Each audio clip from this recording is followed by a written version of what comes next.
So what is going to be taking us the longest amount of time today is our rice. So we're going to start off making a vegetable stock.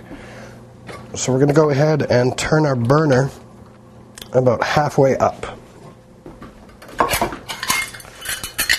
And then we're going to fill 2 cups of water.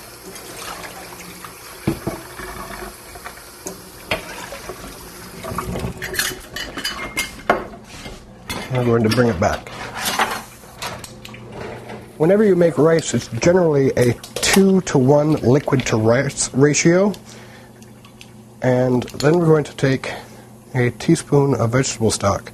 And again, we put the water in first, because as you can see, this is very sticky. And we're going to let the water remove the stock from the spoon.